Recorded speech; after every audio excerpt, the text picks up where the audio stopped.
تجزیہ و تحلیل کرتا اور تصور و تخیل کی دنیا آباد کرتا ہے۔ مسجد بننے سے قبل اس کی پائیدار عمارت کا ڈیزائن اسی بنیاد پر وجود میں آیا۔ انسان اپنے ذہن کے خیال اور تصور کو دوسرے انسانوں تک گفتگو کے ذریعے سے منتقل کرتا اور ان کے ساتھ مل جل کر کام کرتا ہے۔ اسی لیے معماروں نے اس ڈیزائن کے عین مطابق مزدوروں سے عمارت تعمیر کرائی۔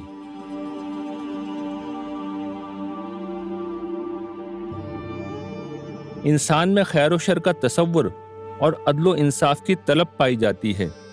اسی بنیاد پر بادشاہ وقت نے مزدوروں کو ان کی مزدوری دی تھی اور آج کے دن تک یہاں ملازم لوگوں کو ان کے کام کے صلے میں تنخواہ دی جاتی ہے۔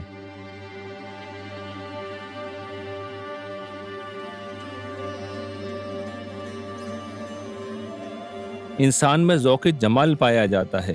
یہ مسجد اپنی خوبصورتی اور جمال و کمال کے لیے مشہور ہے اور اسی لیے آج تک لوگ اسے دیکھنے کے لیے دور دور سے آتے ہیں۔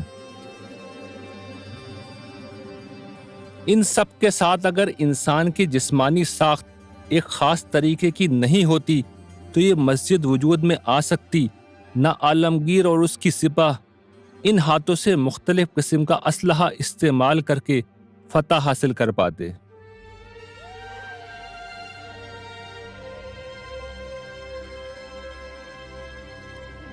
اسی بادشاہی مسجد کے عین سامنے شاعر مشرق علامہ اقبال کا مزار ہے۔ عالمگیر کے جن ہاتھوں نے اسلحہ چلایا، مزدوروں نے یہ مسجد تعمیر کی، انہی کو استعمال کر کے علامہ اقبال نے لافانی اشعار کہے۔ بادشاہی مسجد اپنی ذات میں اس بات کا اعلان عام ہے کہ انسان خدا کی ایک خصوصی تخلیق ہے۔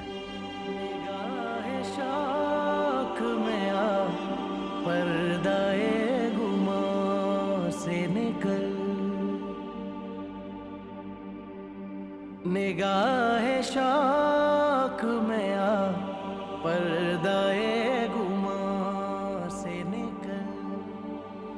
اگر یہ ہاتھ نہ ہوتے یا ہاتھ آگے پیچھے دائیں بائیں اور ایک دائرے میں ہر سمت گھومنے کی صلاحیت نہ رکھتے، اگر انگلیاں مڑ نہ سکتیں، اگر ہاتھوں میں انگوٹھا نہ ہوتا جو ہاتھوں کو غیر معمولی گرفت دیتا ہے، اگر انسان سیدھا نہ کھڑا ہو سکتا، اگر انسان اپنے جسم کو مختلف طریقوں سے موڑ نہ سکتا اور ان جیسی دیگر بہت سی خصوصیات جسم انسانی میں نہ ہوتی تو پچھلی تمام چیزوں کے باوجود انسان مسجد بنا پاتا نہ بہت سے وہ کام کر پاتا جو وہ اب کر سکتا ہے۔ اس کی ایک بہترین مثال نماز ہے، جس میں انسان کا جسم ہر جوڑ کو استعمال کرتے ہوئے بندگی کے مختلف انداز اختیار کرتا ہے۔ اس لیے جب قرآن یہ کہتا ہے کہ اللہ تعالیٰ نے انسان کو اپنے ہاتھوں یعنی خصوصی اہتمام کے ساتھ بنایا ہے تو اس بات کو ماننے میں کوئی عقلی رکاوٹ حائل نہیں ہوتی۔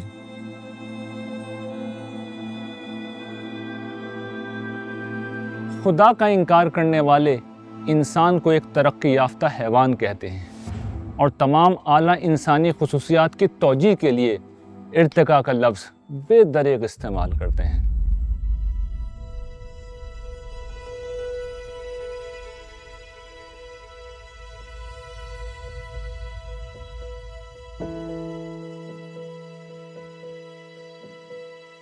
یہ سائنس نہیں ہے، یہ ایک باطل فلسفہ ہے جو اس سوال کا کوئی معقول جواب دینے سے مکمل طور پر قاصر ہے کہ اگر انسان محض ایک ترقی یافتہ حیوان ہے تو جینیاتی طور پر انسان سے قریب دیگر جانور تہذیب و تمدن اور علم و فن کی وہ دنیا بنانے میں کیوں کامیاب نہیں ہو سکے جو انسان نے بہت مختصر وقت میں بنا لی ہے۔ انسان اور اس کے کزن کہلائے جانے والے حیوانوں کا یہ فرق اس حقیقت کے باوجود ہے کہ وہ جسمانی طور پر انسانوں جیسے اور انسانوں سے بہت پہلے سے اس کرۂ ارض پر موجود ہیں۔ اگر یہ انسانی برتری اس کے بڑے دماغ کا نتیجہ ہے تو پھر سوال یہ پیدا ہو جاتا ہے کہ دیگر جانوروں اور خاص طور پر انسان جیسی ساخت رکھنے والے بندروں کی مختلف اقسام یا پرائمیٹس کے پاس یہ بڑا دماغ کیوں نہیں ہے؟ حتیٰ کہ 99% انسان جیسے جینز رکھنے والے چمپینزیز کی بنسبت انسانوں کا دماغ 3 گنا بڑا ہے۔ جینز کی یکسانیت کے باوجود اتنے بڑے فرق کی وجہ اس کے سوا کچھ نہیں ہو سکتی کہ انسان خدا کی ایک خصوصی تخلیق ہے۔ قرآن مجید یہ بتاتا ہے کہ انسان اس زمین پر خدا کی امتحانی اسکیم کے تحت موجود ہے۔ جس خدا نے یہ پوری کائنات بنائی اور اس زمین کو انسان کا مسکن بنانے کے لیے یہاں خصوصی لائف سپورٹنگ سسٹم بنایا، اسی خدا نے امتحان میں کامیاب ہونے کے لیے انسان کو وہ خصوصیات بھی دی ہیں جو کسی اور مخلوق میں نہیں پائی جاتی۔ ان میں سے بہت سی خصوصیات اس کے حیوانی الاصل ہونے کا نتیجہ ہیں، جیسے بھوک اور جنس کی جبلتیں۔ بہت سی خصوصیات اس خاص انسانی قالب کی وجہ سے ہیں جو اس کے نوک پلک سنوار کر اسے بہترین ساخت پر بنانے سے پیدا ہوئیں، جیسے سیدھا کھڑا ہونا، ہاتھوں کی بناوٹ اور ان کا آزاد ہونا، جانوروں کی طرح جسم پر بالوں کا نہ ہونا وغیرہ۔ بہت سی خصوصیات وہ ہیں جو روح پھونکنے کے نتیجے میں پیدا ہوئیں۔ روح پھونکنا ایک خدائی امر ہے جس کی حقیقت سمجھنا تو ممکن نہیں، لیکن اس کے نتیجے میں جو خصوصیات پیدا ہوئیں انہیں قرآن بیان کر دیتا ہے، جیسے اپنے حیوانی وجود سے بلند تر اپنی ہستی کا احساس، غیر معمولی عقلی صلاحیتیں، روحانیت، خیر و شر کا شعور، ذوق جمال وغیرہ۔